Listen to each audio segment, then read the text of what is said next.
금리가 오르면은 제가 돈을 법니다. 그냥 맨날 가격이 올라가는 인터넷 은행 파킹 통장이랑 CD 금리랑 금리만 비교해 보면은 거의 1.5% 정도 차이 나거든요.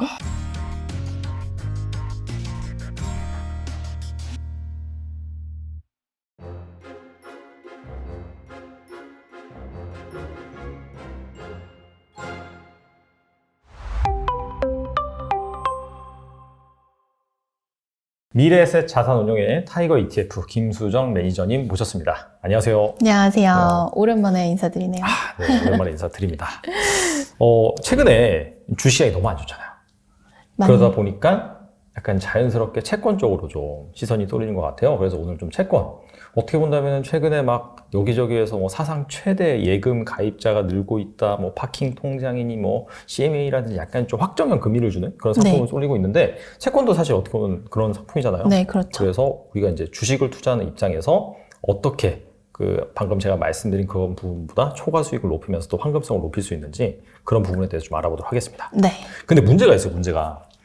이게 채권 금리가 아시다시피 오르면 가격이 떨어지는 거잖아요. 맞아요. 채권에 반대죠. 직접 투자한다고 하더라도 아니 뭐 국채 투자하면은 사실 뭐 사실상 무위험 자산 아니냐라고 할 수 있는데 어쨌거나 금리가 오르면 가격이 떨어지다 보니까 마찬가지로 이 원금 손실 위험이 있는 건데 뭐 최근에 그래서 뭐 41년 만에 최대 인플레이션이다, 자이언트 스텝 미국에서 4번 연속했고 그래서 금리가 너무나 치솟는 바람에 채권 가격이 10년 이래 가장 낮은 수준이긴 한데 중요한 거는 최근에 FOMC 결과도 보셨다시피 네네. 아시겠지만은 금리 상단이 아직 불확실한 거예요. 더 올릴 수도 맞아요. 있고. 더 올릴 수도 있고. 그래서 금리가 더 올라갈 것 같으면 지금 사면 좀 안 될 것 같은데 채권을 좀만 더 기다려야 사야 되나? 그런 고민이 있는데 어떻게 생각하세요?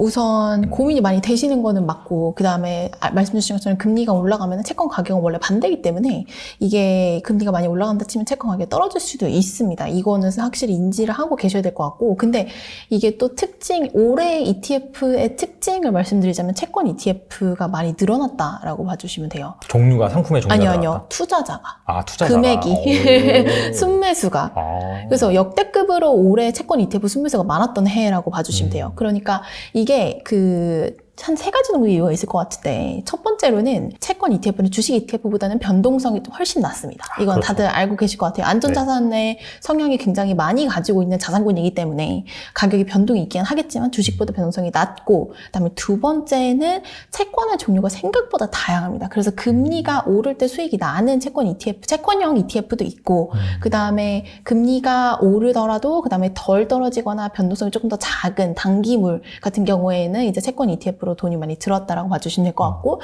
그다음에 세 번째 같은 경우에는 이자 수익이죠. 이자 수익. 이자 수익. 네. 그렇죠. 그러니까 네. 주식 같은 경우에도 이제 배당금을 저희가 보통 이제 인컴이라고 생각을 하는데, 네. 채권 같은 경우에는 이자 수익이 완전 빵 적혀 있는 거기 때문에, 그렇기 때문에 좀 더 마음이 편안하고, 이렇게 하면은 분배금이 나오겠구나, 이자 수익이 이런 식으로 나오겠구나라고 생각을 할 수 있기 때문에 이 3가지 이유를 기반으로 금리가 오르고 있음에도 불구하고 지금 채권 ETF에 대한 이제 관심과 순매수가 많다라고 봐주시면 되는데, 실질적으로 제가 좀 조사를 해봤는데 올해 한국거래소에 따르면 올해 9월 말까지 개인 투자자들은 채권 ETF를 1,600억가량 순매수를 했습니다. 네, 근데 작년에 똑같은 기간 동안을 고려를 해보면 한 600억 정도였거든요. 그러니까 거의 한 3배, 한 2-3배 정도 늘어난 금액을 실제로 순매수를 했다라고 봐주시면 되고, 이거에 대한 근거는 제가 아까 전에 말씀드린 그 3가지라고 봐주시면 될 것 같습니다. 주식이 너무 변동성이 크니까 마음이 너무 불편하고, 근데 주식을 팔자니 너무 아깝고, 근데 또 이 포트폴리오 전체의 변동성을 낮추고 싶고, 그러니까 채권 ETF를 좀 이제 매수를 하시는 부분들이 있는 것 같고요.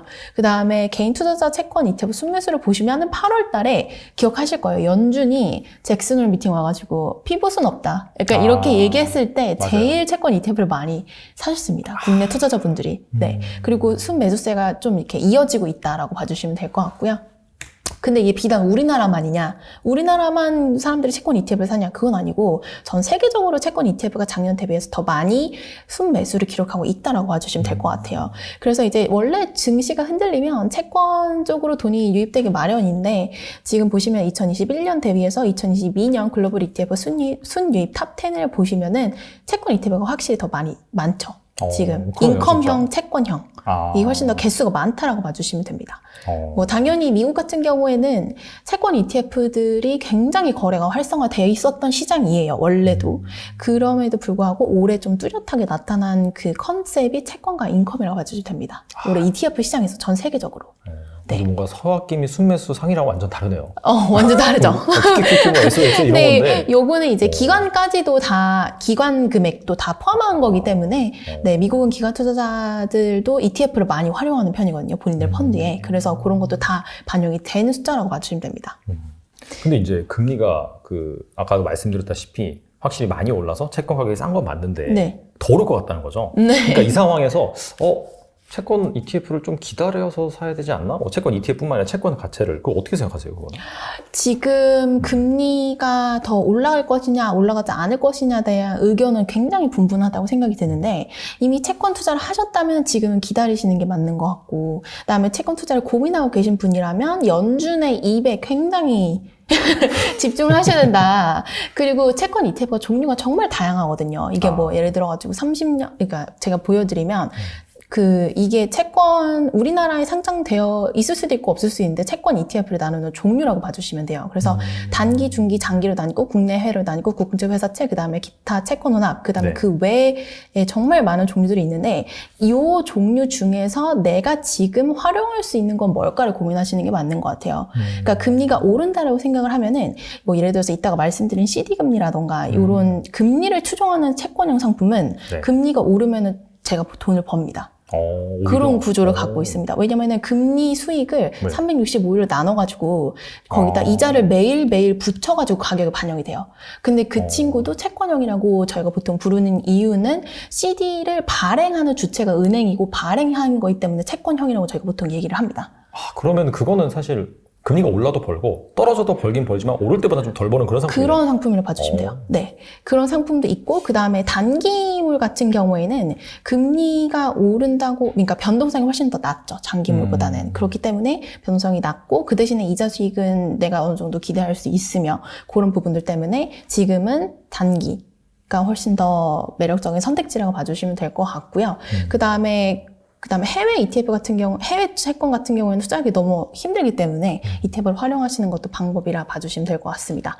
그래서 되게 다양한 상품들이 있는데 지금 시점에서 우리는 이제 단기물 아니면은 금리를 추종하는 상품 혹은 내가 가져가야 될 전략이 있어가지고 너무 이 단기 채권만 넣기에는 내가 좀 성장성도 같이 누리고 싶고 그다음에 그 가격이 턴어라운드 할 거라고 생각을 하니까 결론적으로는 그것도 누리고 싶다 그러면은 이쪽에는 단기물 채권이라든가 CD금리를 좀 이제 투자를 해놓으시고 다른 쪽에서는 이제 뭐 채권 혼합형 상품이라든가 아니면은 장기물 채권이라든가 이런 걸 담아 놓으시면은 좀 어떤 일이 일어나다 지금 굉장히 의견이 분분하니까 내가 좀 대비를 같이 해놓을 수 있는 상황이지 않을까라고 생각해 주시면 될 것 같습니다. 단기물과 이렇게 뭐 장기물 뭐 이렇게 섞어서 하는 그런 전략이 뭐 바벨 전략 이렇게 네, 맞아요. 하나? 있어요. 그 바벨 전략이라는 거는 네. 극단의 안정성을 추구하는 전략 하나랑 극단의 성장성을 추구하는 전략 하나를 그냥 같이 가져가는 거예요. 근데 그게 등장한 이유는 다들 아시겠지만 지금 미국이 경기 침체인데 침체 아닌 침체 같은 너거든요. 저 굉장히 그렇게 많이 느껴요. 이게 소비자 심리지수 다 경기 침체 같은데 실질 소비는 생각보다 나쁘지 않아요. 맞아요. 네, 생각보다 나쁘지 않고 그다음에 물가는 막 8% 계속 8% 이상이 나오는데 고용은 또 괜찮아요. 그렇다고 또 막 사람들이 막 레이아웃, 그러니까 파이어되고 이런 게 별로 없어요, 미국은. 또 맞아요. 여전히 내가 미국에서 잡을 찾고 있다면 나는 금방 바로바로 채용이 될 수 있는 상황이기 때문에 이걸 믿고 이제 연준이 이제 금리 계속 올리는 건데 백이 있기 때문에 그래서 이게 굉장히 느낌은 경기 침체인데 또 딱히 경기 침체는 아니고 지표는 그렇다고 해서 증시 보면 경기 침체인 것 같고 약간 그래서 진실 거의 대공황 있잖아요. 네, 그래가지고 이거를 좀 정확하게 난 이 방향이다라고 얘기하기가 어려운 상황인 거예요. 그 누구든 막 이제 아무리 막 득도한 사람이라고 하더라도 지금 상황에서는 좀 무조건 이렇게 할 겁니다라고 말하기가 좀 어려운 거죠. 그래서 극단의 안정성을 추구하고 그다음에 극단의 성장성을 추구를 하는데 요 두 바벨 전략을 가져가실 때 채권 ETF를 어떤 거를 어디 추에다 매달아야 될까를 이제 고민해 보시면 좋을 것 같다. 이제 그 부분에 대해서 제가 오늘 말씀드린다고 보시면 됩니다. 알겠습니다. 그러면은 그 바벨 전략이 아까 말씀하신 것처럼 극단적으로 보수적인 전략이 있고 약간 좀 리스크를 테이킹할 수 있는 좀 기대 수익률을 높일 수 있는 네네. 전략이 있다고 말씀하셨잖아요. 네. 그럼 이거 어떻게 이제 포트폴리오 꾸리는 게 좀 구체적으로 말씀해 주시면 좋을 것 같아요. 네네. 구체적으로 좀 말씀을 드리자면 우선 제가 아까 전에 그 CD 금리를 추종하는 상품은 금리가 올라가면 오히려 제가 돈을 버는 게 있다라고 말씀을 드렸잖아요. 그래서 이제 타이거 CD 금리 투자 키스 합성 ETF 같은 경우에는 CD 금리 91일 금리를 추종하는 타겟을 합니다. 그 말은 뭐냐면 CD 금리가 오르면 금리 인상을 하면 CD 금리 당연히 오르거든요. 당연히 오르는데 그렇죠. 금리가 인상이 되면은 금리가 오르면 오를수록 제 수익은 오히려 늘어나는 구조를 가지고 있어요. 네. 그리고 한 가지 더 말씀드리자면 지금 환율도 미국이 계속 금리 인상을 하면 더 올라갈 수도 있다라는 얘기들이 나오잖아요. 그렇죠. 실제로 네. 2008년도에 1,570원까지 갔었거든요. 네. 네, 그때 한창 이제 대공황 막 이렇게 그런 상황이 연출이 됐을 때 1970년도 IMF 때는 1,950원 정도까지도 올라갔었어요. 맞아요. 네.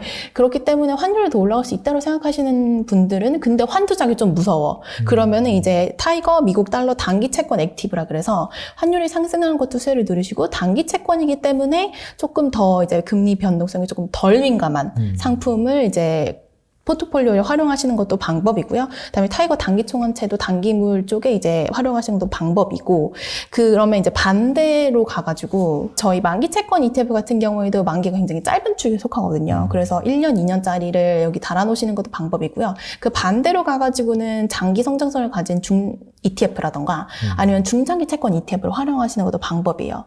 네, 되게 여러 가지 상품들이 있는데 이거를 그냥 좀 이렇게 크게 나눠보자면 우선 채권하고 성장성을 합친 채권 혼합 ETF가 있겠고요. 그다음에 그냥 장기물이 있겠고 거기다 플러스해서 우량주라고 저희가 보통 칭하는 뭐 미국 테크 탑 10이라던가 그다음에 나스닥 100, 그다음에 S&P 500 이 지수니까 이거를 막 아예 안 담긴 좀 뭐하잖아요. 아예 안 담아놓긴 좀 뭐하니까 그렇게 담아놓으시고 그 다음엔 정부가 밀어주는 정책 수혜주. 그래서 뽑아온 것들이 차이나 전기차, 클린 에너지, 그 다음에 제가 여기에는 없는데 국내 2차 전지.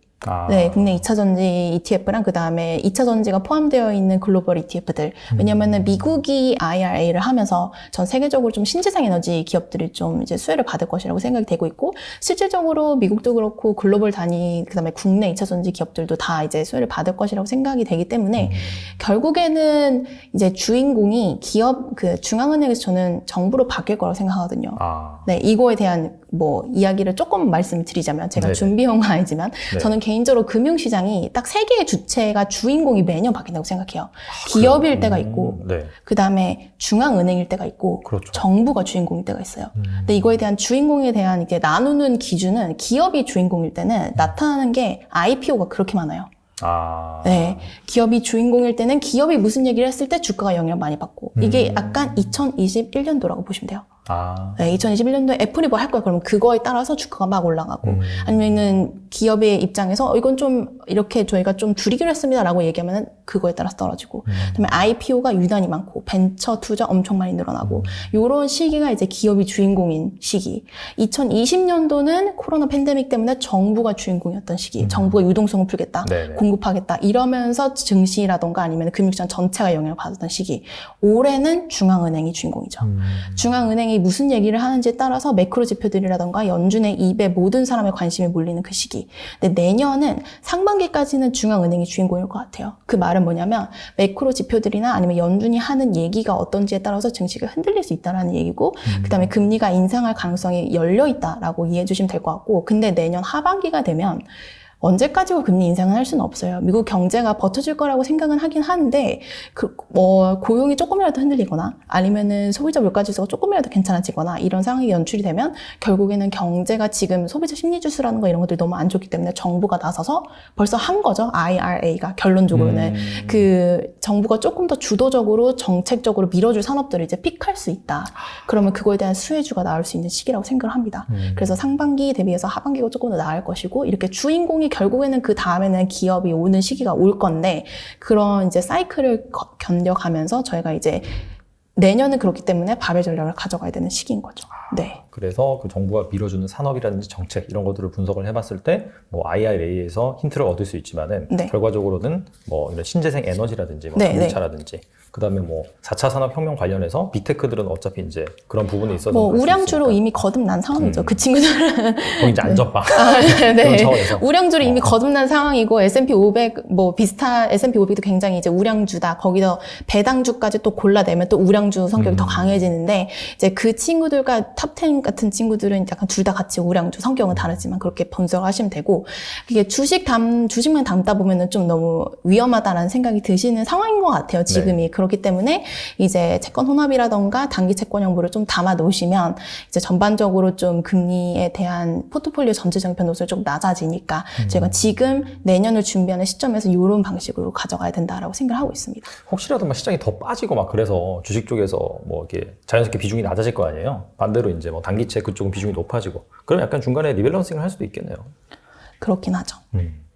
알겠습니다. 그리고 그 단기 채권형 ETF 중에서 아까도 말씀해 주셨는데 타이거 CD 금리 투자 키스 합성 같은 경우가 되게 상품 구조가 재밌더라고요. 어떻게 본다면은 그 파킹 통장? 최근에 인기를 좀 많이 끌었고. 비슷하죠, 네. 근데 이게 이제 더 좋다고 볼 수 있나요, 그러면?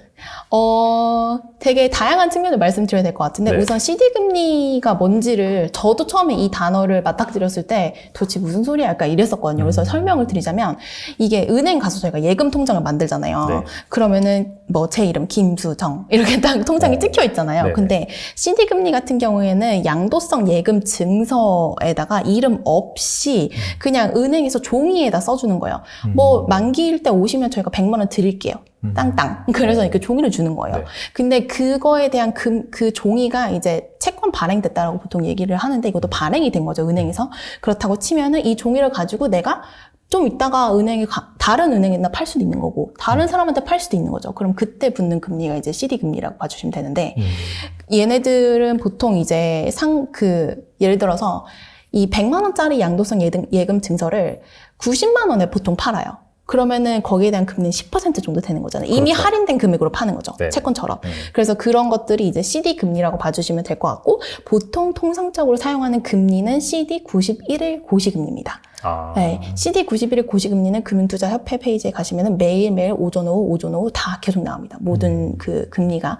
그렇게 확인해 보시면 될 것 같고, 그래서 이 타이거 CD금리 투자 키스 합성 ETF 같은 경우에는, 이게 예를 들어가지고, 제가 현금을 투자해서 CD금리의 수익을 좀 누리고 싶어요. 그런 사람과, 그 다음에 나는 이 자금을 조달하고 싶어요. 근데 CD금리로 자금 조달하고 싶어요. 라는 그 두 개의 매체를 연결해주는 게 원래 은행이잖아요. 그렇죠. 근데 그런 역할을 이 상품이 하고 있다고 봐주시면 됩니다. 네. 그래서 그래서 그렇게 생각하신 거예요. 파킹 통장이랑 비슷한데.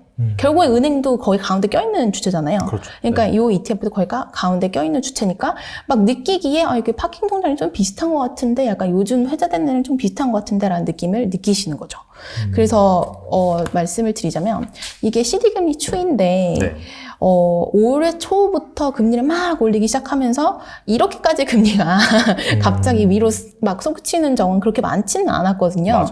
그래서 올해 초에 1.3%였던 금리가 지금 10월 26일 기준으로 3.95인데 제가 알기로는 오늘 확인했던 이거보다 조금 더 높았을 거예요. 아마 4% 가까이 됐을 것 같고. 되게 높아졌네요. 네, 이자 수익이 그만큼 늘어났다라고 봐주시면 됩니다. 그러니까 근데 이 이자 수익이 늘어나면 가격이 맨날 올라요. 그래서 실질적으로 보이시는 가격이 맨날 오르는데 그게 가격이 어떻게 오르냐? 이 CD 금리를 365로 나눕니다. 그래서 그 금리를 매일매일 저희가 드리는 거예요. 가격에 녹여서 반영되게. 좀 더 이해하기가 쉬우시잖아요. 뭐 분배금 뭐 이런 거라기보다는 그냥 맨날 가격이 올라가는 ETF. 그럼 왜 그러느냐? CD 금리가 맨날 올라가니까 그거를 맨날 365로 나눠가지고 1일에 대한 그 금리를 드리는 거예요. 가격에 딱 붙여가지고. 그러니까 약간 그런 거 있잖아요. 그래서 파킹 통장 같은 거 마케팅 할 때도 은행에서도 맨날 보이신다. 돈이 늘어나는 거를. 근데 저희도 비슷합니다. 맨날 보이십니다. 실제로. 네. 그래서 이제 초단기면서 이자 수익도 추가하고 안정적일 수밖에 없죠. 가격 변동성이 거의.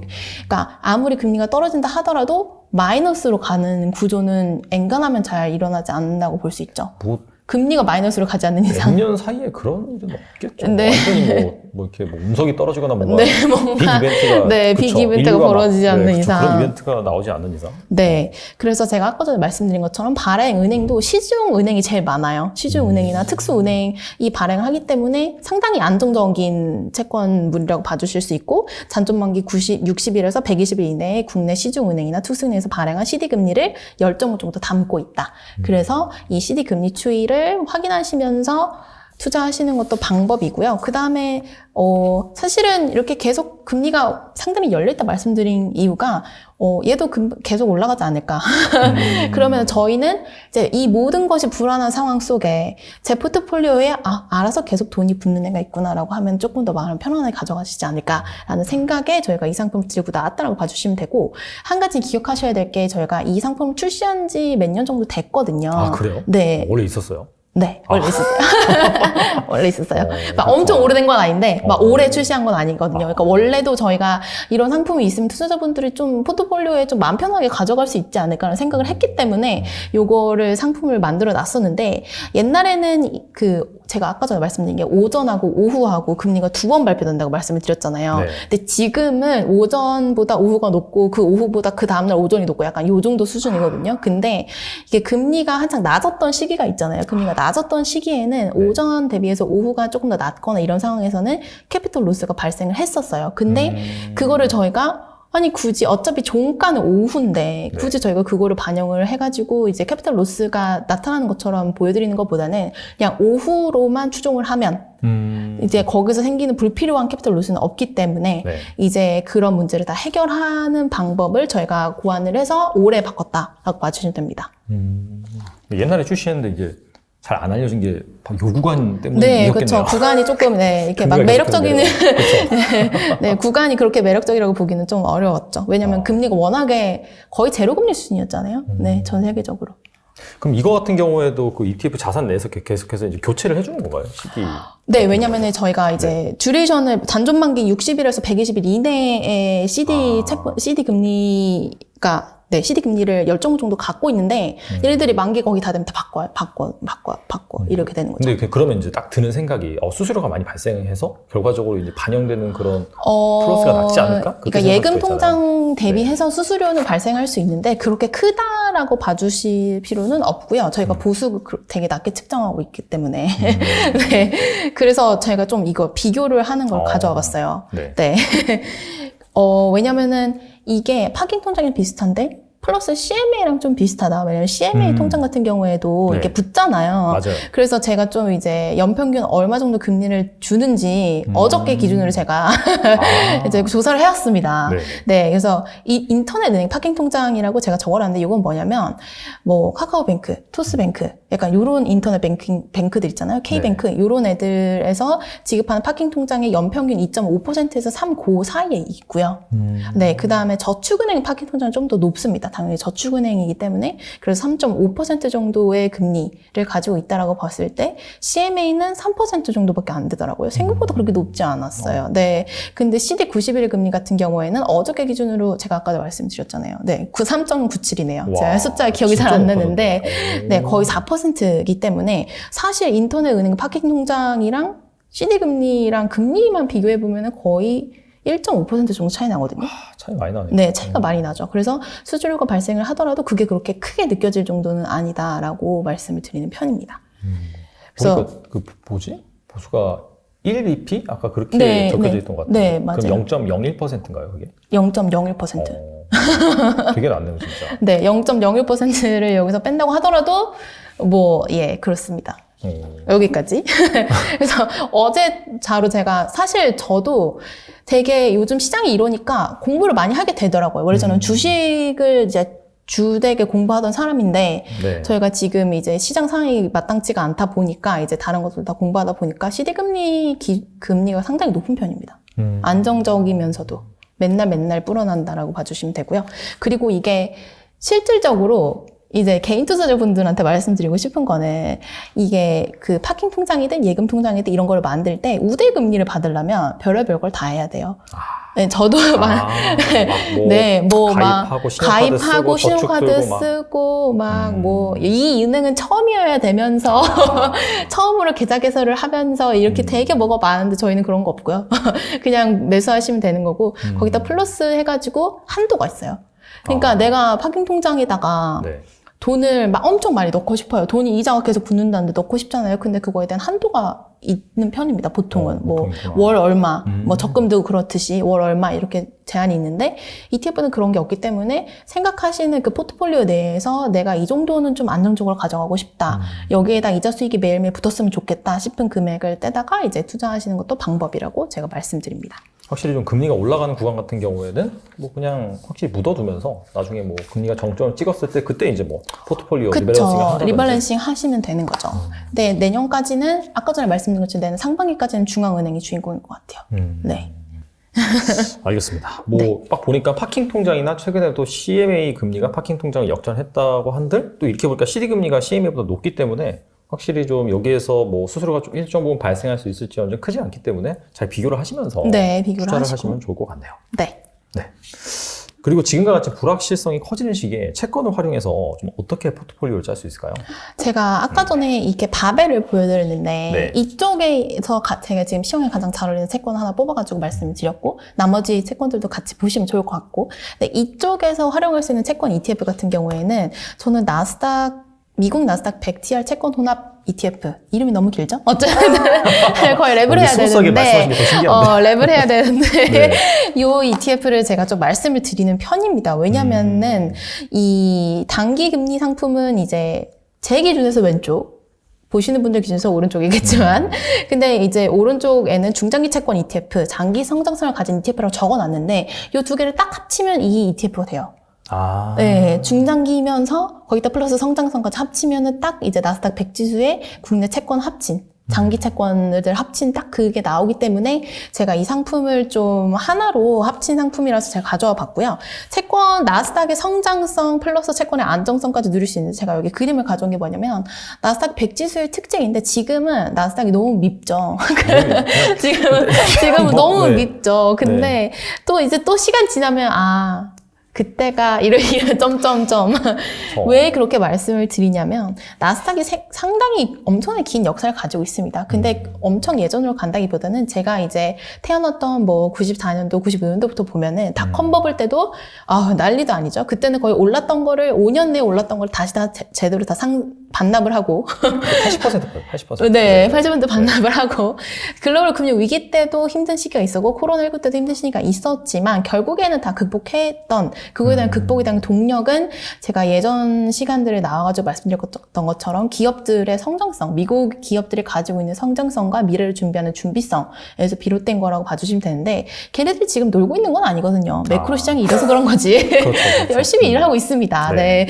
그래서 이제 그 나스닥 100 지수에 대한 성장성에다가 근데 나스닥 100 지수를 계속 가져가기에는 내년까지 중앙은행이 주인공이라고 하는데 그러기엔 조금 나는 부담스럽다라고 생각하시는 분들을 위해서 고점 대기 낙폭 추이를 저희가 좀 이게 계산을 해봤을 때 채권 혼합을 하면은 훨씬 덜 떨어집니다. 오렌지 색이 채권 혼합 지수라고 봐주시면 되는데 훨씬 낙폭이 적다라고 봐주시면 됩니다.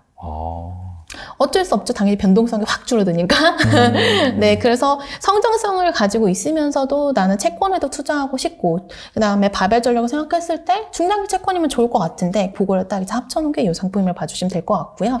그 다음에 매크로 악재들을 흔들릴 때, 솔직히 말씀드리면 테크 기업들이 더 많이 흔들리는 건 사실이에요. 그래서 저희가 이 상품을 고안했다고 봐주시면 될 것 같고요. 그 다음에 한 가지 더 특징을 말씀드리자면, 저희가 채권 혼합 ETF들이 상당히 많아요. 그래서 TIF 채권 혼합도 있고, 나스닥 채권 혼합도 있고 이제 다양한 채권 혼합 상품들이 있고 앞으로도 나올 건데 그 중에 저희가 채권 혼합을 생각할 때 가장 이제 머릿속에 담고 계셔야 되는 거는 자산 배분 효과입니다. 이게 주식이랑 채권이랑 자산을 분배해가지고 투자를 하는데 자산 배분 효과가 확실해야 이렇게 분배해서 투자하는 게 의미가 있거든요. 그렇죠. 그래서 저희가 확인을 해본 결과 리스크 앤 리턴 프로파일을 제가 비교를 해봤습니다. 그래서 나스닥이 성장성의 대표인 거는 맞으니까 나스닥을 여기에 놔두고 그 다음에 미국 채권 그다음 미국 채권들이랑 다 비교를 해보고 그다음에 환율 FX 100이랑도 해보고 그다음에 우리나라 국내 채권이랑도 해봤어요. 근데 가장 변동성을 낮추면서 수익률을 좀 높게 가져가는 게 이제 국내 채권과의 조합이었어서 저희가 나스닥에 국내 채권을 더해가지고 운용을 한다라고 봐주시면 될 것 같습니다. 알겠습니다. 네. 그리고 앞서서도 이제 ETF로 투자한다면 세금 이슈가 좀 발생을 해서 그 부분도 사실 질문 드리고 싶었는데, 그래서 만약에 그 방금 말씀하신 뭐 채권형 ETF 같은 경우에는 투자하면 세금 이슈는 어떻게 되는지 좀 말씀해 주시면 좋을 것 같아요. 네. 채권형 ETF 같은 경우에는 그 주식형, 국내 주식형, 해외 주식형 이렇게 나눠 있고 기타 이렇게 나눠지잖아요. 기타에 네. 포함된다라고 봐주시면 될 것 같고요. 그리고 저희가 이제 연금 계좌에서 활용해 보시는 거를 좀 말씀을 드리는 이유는 퇴직연금 계좌에서는 위험자산을 70%밖에 못 담으십니다. 그러니까 30%는 무조건 안전자산을 가져가야 되는데 그 안전자산이라는 게 채권형, 채권 혼합형, 채권 ETF라고 봐주시면 돼요. 네네. 그래서 제가 이제 앞에 이제 채권형, 뭐 채권 혼합형 이런 이름이 달려있는 친구들은 그러니까 퇴직연금에서 뭐 위험자산 70%, 30% 고민하지 말고 그냥 100% 다 담으셔도 돼요. 네, 그런 부분들이 있기 때문에 제가 말씀을 드리는 거고, 왜 연금 계좌를 말씀을 드리냐면 아까 전에 말씀하신 것처럼 세금.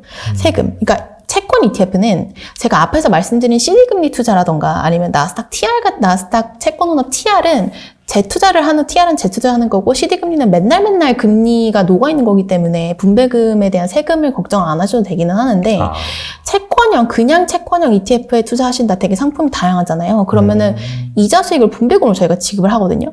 그럼 분배금에 대한 세금이 또 나와요. 원천징수되기 때문에.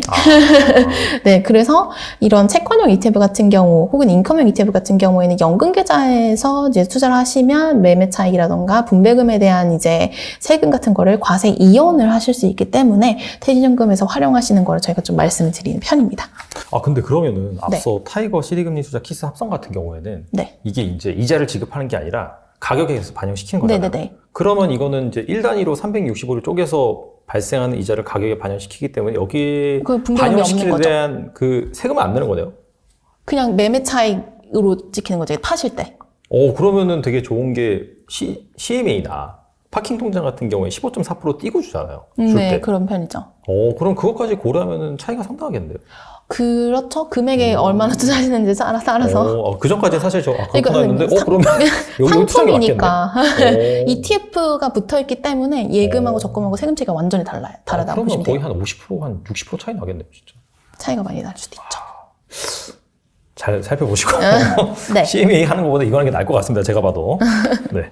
네. 오늘 아주 정말 좋은 말씀 많이 주셨는데 끝으로 아닙니다. 투자자분들 위해서 한 말씀만 부탁드립니다. 우선 제가 내년 얘기도 하고 올해 얘기도 하고 그랬는데 좀 어려운 시기인 것 같습니다. 뭐 이제 애널리스트 분들하고 얘기해봐도 그렇고 이제 시장에 계신 분들 얘기해봐도 좀 내년이 완전 좋을 거다라고 얘기하시는 분들은 그렇게 많지는 않는 상황이라서 그래서 어느 때보다 중앙은행 그 다음에 매크로 지표들을 좀 열심히 봐주시면 좋을 것 같고요. 그 다음에 변동성이 낮고 이자 수익을 누릴 수 있는 타이거 채권 ETF들도 많이 활용해 보시면은 지금 시기에 좀 포트폴리오를 보시는데 마음이 조금 더 편안한 기분을 가져갈 수 있지 않을까. 라고 생각을 하고 있습니다. 네. 여기저기에서 막 40년 만에 50년 만에 하락장이다 그런 말 하는데 약간 좀 과장된 그런 측면도 있지만은 근데 이제 자산 관점에서 봤을 때 채권이랑 주식이랑 같이 깨지는 적이 진짜 40년, 50년 만에 처음이긴 맞아요. 하거든요. 그래서 잘 이제 없어요. 그런 워딩이 나오고 네. 그래서 이제 저도 개인적으로 생각하기로는 주식시장이 많이 빠지긴 빠졌지만은 이 반등이 나오기 위해서 채권 쪽에서 먼저 반등이 나와줘야 될 것 같아요. 즉 금리가 좀 빠져야 되는 그런 상황이 먼저 연출이 돼야 되니까 그렇다면은 사실 채권이 먼저 올라야 되기 때문에 지금 이런 상황 금리도 오르고 있고 여기에서 뭐 인컴 수익이랑 그 다음에 뭐 그런 자산 가격 차이까지 남긴다라고 한다면은 여러분들이 꼭 채권 투자 관심을 가지시고 오늘 영상 잘 보신 다음에 나한테 맞는 투자 상품이 무엇인지 한번 잘 찾아보셔서 투자하셨으면 좋겠습니다. 네. 네, 지금까지 김수정 매니저님 나와주셔서 감사합니다. 감사합니다. 2020년, 2021에 돈 못 번 사람들은 정말 부끄러워요. 그건 아무나 돈 못 때예요. 모든 사람이 돈 버는. 근데 그게 저는 또 2030년 전후로 온다고 봐요. 그럼 그때까지 아무것도 안 하냐? 아니거든요. 그때 왔는데 여러분 준비를 안 하고 있으면 못 잡아요.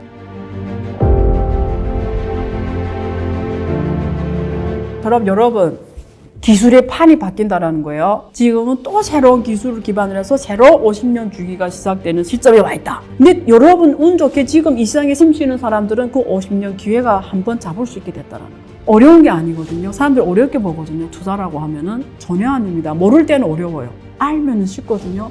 근데 이런 얘기를 누가 해주네 안 해주네에 따라 하늘과 땅 차이입니다. 그런 얘기를 해줄 거예요. 98년에 구글, 애플, 중국의 알리바바, 텐센트, 아마존 이런 기업들처럼 그 시작점이다 지금. 그런 사람들이 2.5% 안에 있는데 maybe 당신이 그 2.5% 들 수가 있다.